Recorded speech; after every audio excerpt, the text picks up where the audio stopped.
oh man, what a week this has been for the NBA when it comes to high scoring games. Joel Embiid scoring 70, Karl-Anthony Towns, Devin Booker dropped 62, and Luka Doncic dropping 73 points. But the best one out of all these games was Luka's 73 points. And man, that is just an insane feat. Fourth most points in an NBA game of all time. And the crazy part about Luka and him scoring that 73 points is that it was the most efficient 73-point game of all time.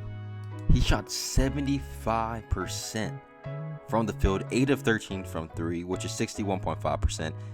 He was 93.8% from the free throw line. He only missed one free throw, 15 of 16.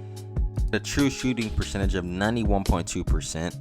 Closest player to him on that is Damian Lillard, but his was 80%, a 10% increase or 11% increase when the time Damian Lillard scored 70 points in a basketball game. And also, he now has the second highest game score in NBA history, right behind Michael Jordan. And Michael Jordan had a game score of 64.6. And the reason why his is that is because of that famous game when he had 69 points, 18 rebounds, 6 assists, and 4 steals and a block against the Cavaliers. Man, it's like a common trend now, really, in the NBA now. Like, it's crazy. We just literally had 2 players this week drop 70 points in a game. You know how nuts that really is, like, to do? And it's happening now almost every single year where these guys, they can go out and just play these really big games. It's kind of really entertaining the idea in my head that Wilt Chamberlain's record could possibly be broken. You know, if Luka literally shot so efficient in this game, he played very well, his team got the win, and he acted like nothing happened. But I think he's that type of guy, that type of caliber of player where if he's just really feeling it one night, he can quite frankly go for 100 points. I'm not saying that may or may not happen, but it's a possibility, of course. You know, Wilt's 100-point game, that's going to be very, very tough for any person to break in a game, especially now. It's just not really realistic, especially when you look at the time where, of course, Wilt Chamberlain was playing. You know, he was playing with essentially plumbers and guys who had second jobs, for crying out loud. Basketball was a second job for some of these players back in those days, which is crazy now looking at it, but that's just the reality. But seeing the type of player that Luka is, man, this guy's averaging like 34 points a game, like 9 assists, 9 rebounds. He's shooting very efficiently as well from the field. You know, guys like him, they don't come around all the time in the NBA. From day one, he came into the NBA.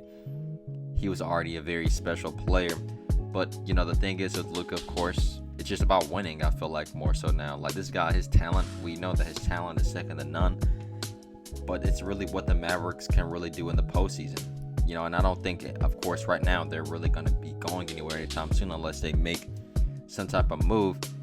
But I just feel like with a guy like Luka Doncic leading your team, you know, he can take you very, very far if you have the right pieces around him. And I'm not saying that the Mavericks aren't necessarily a bad team now, but I don't think that they're really going to win anytime soon with what they have. And the narrative is really going to be with Luka is when will, you know, he make it to the big stage, the NBA Finals, because we know that's what he wants to do. He wants to win.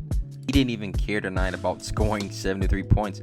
All he cared about was winning the game. We still have quite of a season ahead of us. You know, the Mavericks are kind of pretty much right now in the middle of the pack in the Western Conference, have a record over 500. We shall see what happens with them throughout the course and the remaining of this NBA season. But one thing for sure, we know that man, Luka Doncic, he is something special. But just in general, man, all these guys, Devin Booker dropping 62 points despite them losing. Like, as I said, Joel Embiid, Karl-Anthony Towns. Karl-Anthony Towns had like 50-something points by the third quarter, which is just insane.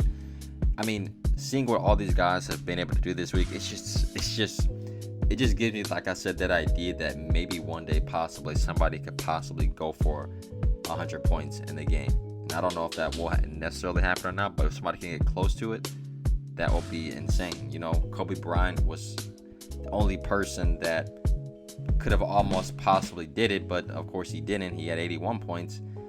Still a really good game in a different time in the NBA, and now when you look at the NBA where it's at now, I mean, the offensive systems have just developed even more. We have more shooting than during that time, more than ever, more shot creation. Like, it's just completely different game. So, I mean, man, just seeing what the possibilities are for what could happen down the line with some of these big games like this, especially with the week we've had this week in the NBA with all these guys doing this, it just makes it so entertaining to watch and see what could possibly happen next. Hope you guys really just enjoyed this brief video today. Don't forget to leave a like and subscribe to the channel for more basketball content each and every single week. Have a great day.